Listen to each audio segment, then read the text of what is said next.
What is good, NIO family? It's Rey-Jay back with another video, and in this one I'm going to be talking about the one and only NIO stock and what you should be looking after for the future. I'm also going to break down what the news, data, and technicals are telling us about the markets in NIO, what I do expect to happen going forward. I'm going to break down why the market got a nice pump in the very beginning of the day, then a sell-off because of another piece of news that came out, and why NIO is actually holding up despite that because of another very bullish catalyst. Now, before I break anything down about this, though, before I get into any more details, I do have to mention a couple of things before starting. Firstly, I'm not a financial planner. Make sure you take none of this as financial advice whatsoever. And also, if you guys can, please smash the like button if you want to see more videos like this. It not only benefits me, it benefits the entire NIO community as a whole. And the last things, if you guys can, please check out the Webull link down below and in the description. If you sign up for Webull, the link down below, and deposit any amount of money into the account, whether it's $1 or $100, it's up to you. You're guaranteed up to 12 free stocks, each worth up to $3,000. And the best part is any could be a free NIO share. It's a limited time offer. The offer ends in just 3 days. Check it out before they run out. With that out of the way, let's get on with the video.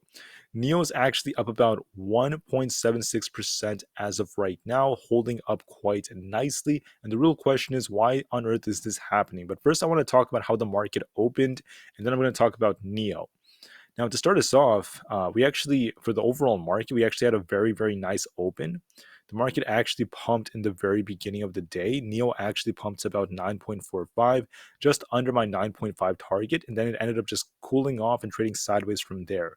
But SPY went to about 415 before it cooled off. Then it actually got a bounce off 410. Overall, we're still kind of stuck around the 412s. Not a whole lot's happening right there.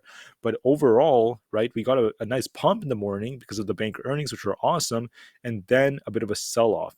The same thing happened to the QQQ, hitting about, I believe it actually reached a pretty nice level not too long ago. It actually reached around, let me just see where it reached. After this happened, right, the market was very excited, and this was actually because of more manipulation from the market makers. The QQQ reached about 320, then it rejected, came all the way down, and after that it bounced again. We're actually around 318, pretty flat, not a whole lot that's going on. But now I want to talk about something else. Why did the market pump? Bank earnings came out. This actually played a big role in them. Other pieces of data as well, but the main thing was the bank earnings were better than expected. Just as I told you guys yesterday, BlackRock beat, Citi beat, JP Morgan, PNC, Wells Fargo, they beat on EPS and revenue, all of them all around. Once again, very, very bullish news. The market pumped initially, and off the data that came out, we did see some contraction in retail sales.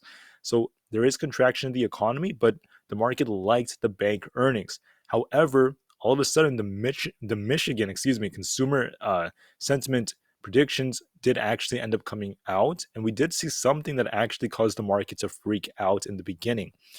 So what happened was, this was a little bit unexpected. Their inflationary expectations have increased to 4.6% from 3.6% back in March. So they're expecting the one-year inflation to go up by over 4.6%. They're expecting high inflation again. They're expecting an uptick in inflation. They're adjusting their numbers. They're expecting inflation to go up for the summer specifically. This is once again freaking the markets out. The markets thought that this means the Fed is likely going to have to become more aggressive. We don't want hot inflation, and likely oil prices are going to play a big role. But for the time being, I just want to note this played a big role in why on earth the market sold off. NIO, however, was holding up quite nicely, showing some relative strength. Excuse me, sorry guys. NIO was holding up, and that's because of the fact that we have some very bullish news that came out. NIO actually just announced that it's going to debut its all new this is the ES6 that just came out, the new one, the new SUV at the 2023 Shanghai Auto Show. Once again, very, very bullish news. A new SUV is just going to help NIO, and they're going to be unveiling this once again during the new auto show. This will actually help us see what it actually looks like. It's going to display it in a very, very beautiful way, and we're going to see more news about what comes out with the specs. We're also going to be looking at their ET7, more information about it, and also their all new ES8, their EC7, the ES7, and ET5 are going to be available for viewing around there. They also intend to demonstrate the third generation versions of the power swap station, Once again, very, very awesome for the demos. Now, is this extremely bullish news for the longer term? In my opinion, I would say this is quite bullish for the long term because they're actually showing us new products that they're continuing to evolve, and new cars will just help them with bringing up demand. However, for the short term, I'm still very, very mixed because we are going to have to see how the market responds to future earnings. And if the market does end up cooling off, that could negatively affect the markets again. Now, looking at like the hourly time frame on SPY, I just want to note that the dollar is starting to show some strength. If it continues to break out, that's going to become bearish. But here's the thing. But when you look at the charts, we are still technically developing a bearish divergence. Why? Look at the RSI and the MACD compared to the price. Price is pushing up, the RSI is down, MACD is down. We could pump a little more. I just don't know if this is fully developed before this thing starts cooling off, or it could just start cooling off early next week. The odds are starting to favor some downside for next week, though. I do think we might see the market cool off. I just don't know if we're going to pump a little more and then cool off, or we just continue from there. This might actually slow NIO down a little bit, but we'll have to just wait and see how this goes, because so far we are getting some more bullish news, and NIO is holding above $9, which is a pretty good sign. So that is the good news. The only like not so good news about NIO is the structure on the chart. Basically, NIO is very close. It's actually testing the 50 EMA. It's just a little above it, so that's a pretty good sign for close. But we do have this left shoulder, the head, and the right shoulder, which are still valid.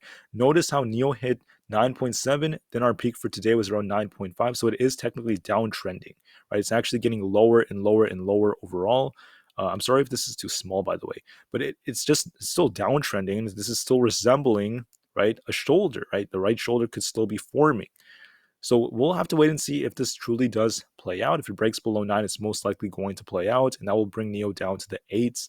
That could happen next week. We have to be very careful, but I will give you guys more details about this in my video for tomorrow.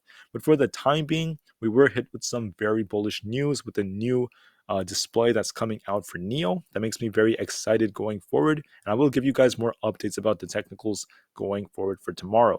But until then, I just wanted to say I really appreciate every single one of you. I think NIO is still an awesome company despite some potential downside in the future. It's an awesome company because of the potential it has, the growth it's going to experience, and the fact that it's actually invested into very, very bullish aspects of the market, from EVs to AI to the power swap stations and more things like that. Their brand is incredible. I see good customer service, and I do believe the company needs time to improve those margins, but once they get that out of the way, give it time, and I do believe this company will grow. So I thank you all for listening. The last thing I want to say is I actually have some merch out. If you want to buy a shirt that says "To the Moon," we have options, or even like a custom shirt by me. If you use the code SAVE5 at checkout, you're going to save 5% on your order. The offer is actually available right now. You should be seeing it either above or below the comments. I would appreciate it if you guys check this out, but once again, I'm not forcing you. It really is your choice. But anyways, thank you all so much. Have an absolutely incredible weekend. Remain calm, cool, and collected. NIO to the moon, because the long term is very bright. And peace out.